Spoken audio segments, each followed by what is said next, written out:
Train থেকে যখন সন্তু স্টেশনে এসে নামলো তখন ঘড়িতে রাত প্রায় 8টা বেজে গেছে। স্টেশনের বাইরে যতদূর দেখা যায় ঘন অন্ধকার। একটা চাওয়ালা তখন স্টেশনে চা বিক্রি করছে। এ চায়ে চায়ে দাদা শুনছেন? হ্যাঁ দাদা, চা খাবেন নাকি? না না, চা খাবো না এখন। শুনুন না, বলছি যে এখান থেকে শিবচক গ্রামের পোস্ট অফিসটা কিভাবে যেতে হবে? ও, আপনি নতুন কাজ করতে এসেছেন পোস্টমাস্টার? তা এখান থেকে তো বাবু একটু দূর আছে জায়গাটা। আপনি এক কাজ করেন, স্টেশন থেকে একটুখানি এগিয়ে একখান সাইড দোকান পাবেন, ওইখানে ভানো রিক্সাওয়ালা আড্ডা মারে, তারে পেয়ে যাবেন ওইখানে। ওই নিয়ে যাবে এখন আপনারে। এখানে এত রাতে তো আর কিছু পাবেন না। সন্তু তাকে ধন্যবাদ জানিয়ে এগোতে শুরু করলো। সেই চায়ের দোকানের টিমটিমে আলো ভেসে আসছে একটু দূর থেকেই।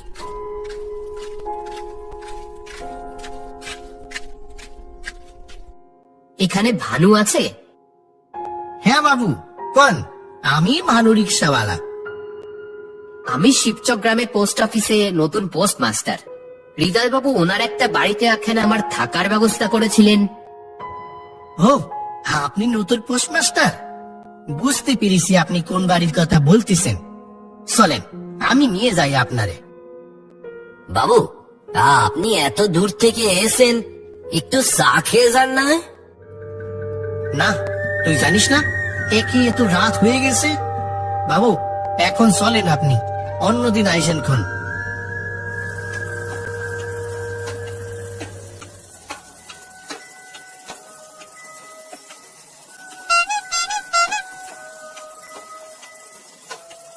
তা বাবু, ওই বাড়িতে যে থাকতে এসেন, তা এখানকার খবর টবর সব জানেন তো? খবর জানবো মানে? কেন, কি হয়েছে? না না, তেমন কিছু নয়। এই গায়ে একা থাকতে এসেন কিনা তাই জিগাইলাম আর কি।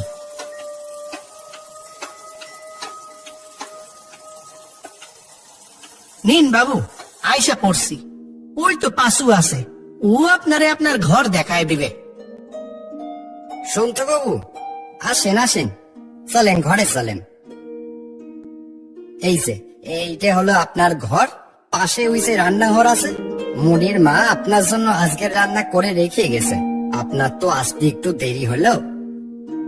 ঠিক আছে, তাহলে আপনি বিশ্রাম নেন, আমি চলি। ও হ্যাঁ, ও শোবার ঘরের ওইদিকে জানলাটা কিন্তু খুলবেন না। কেন ভাই, জানলাটা খুলবো না কেন? না না, এমনি ওইদিকে শুধু একটু তাল গাছ আছে আর একটা এদো পুকুর আছে, তাই আর কি। আচ্ছা, আমি এখন চলি।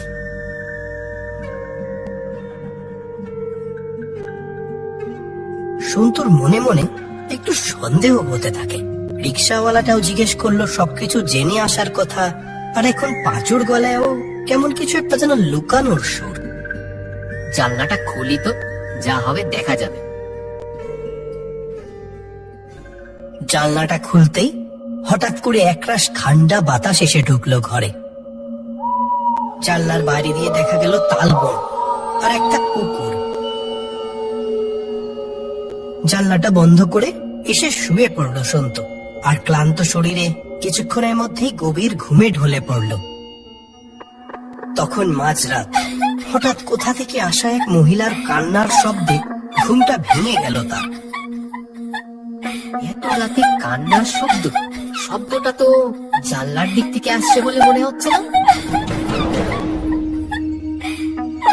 আমি তো জানলাটা বন্ধ করে রেখেছিলাম, এটা খুললো কি করে?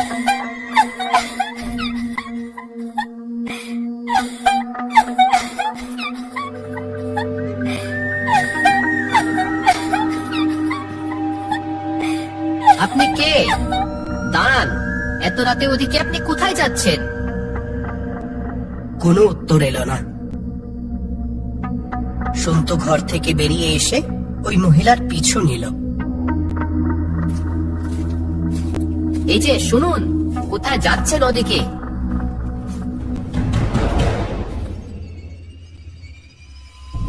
ভারী আশ্চর্য, কোথায় চলে গেল মহিলাটা? এটা কি কি দেখলাম আমি? কি হচ্ছে এইখানে? চারিদিকে তখন কেউ কোথাও নেই। তাহলে কি আমার মনের ভুল ছিল, নাকি সত্যি সত্যি ওখানে কিছু? সাহস করে সেই পুকুরের আরো কাছে এগিয়ে গেল সন্তু। কিন্তু যখন সে পুকুরের একদম ধারে চলে এসেছে, তখন তার যেন মনে হতে লাগলো যে ওখানে কেউ আছে।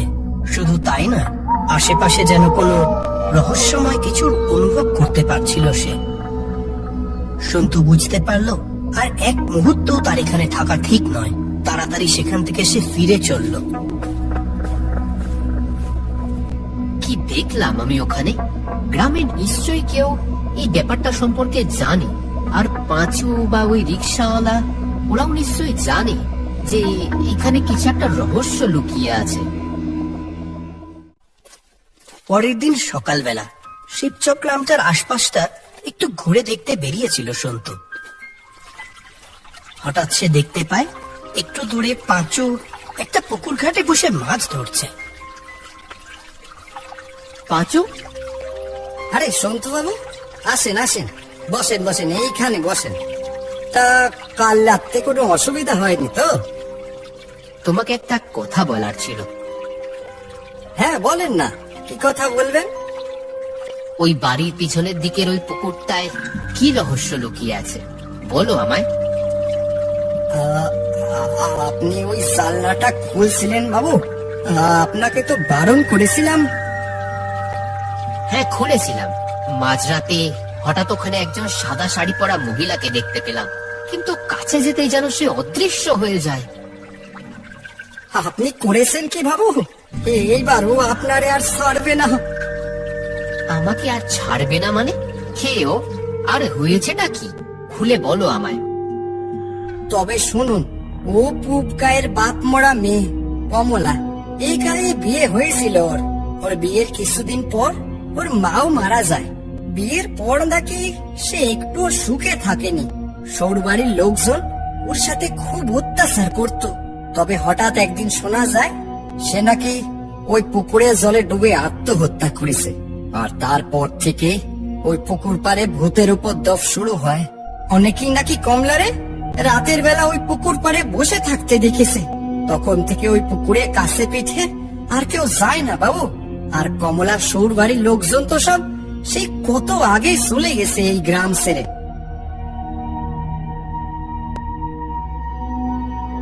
সে সবই তো বুঝলাম, কিন্তু সেদিন কমলার ওই আচমকা জলে ডুবে মৃত্যুটা কি আদৌ আত্মহত্যা ছিল নাকি খুন?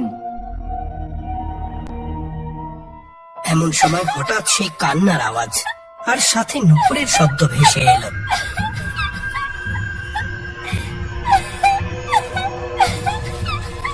আগের দিনের মতোই জানলা দিয়ে সন্তু দেখতে পেল সেই আগের দিনের সাদা শাড়ি পরা মহিলাকে।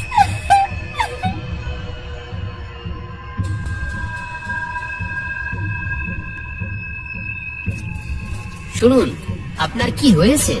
আপনি কাঁদছেন কেন? সন্তুর কথা শুনে এবার পিছনে ফিরে তাকালো সেই মহিলাটি। কি বিভৎস তার সেই মুখ!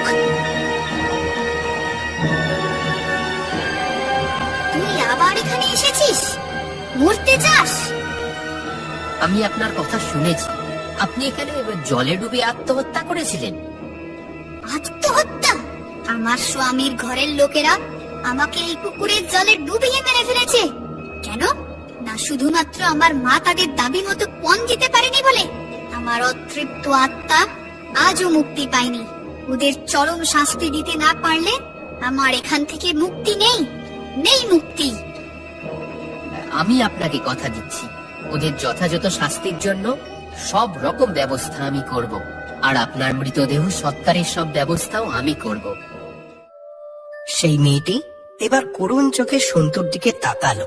তার ওই ভয়ঙ্কর মুখটা বদলে গিয়ে যেন শান্ত আর একদম স্বাভাবিক হয়ে এসেছে।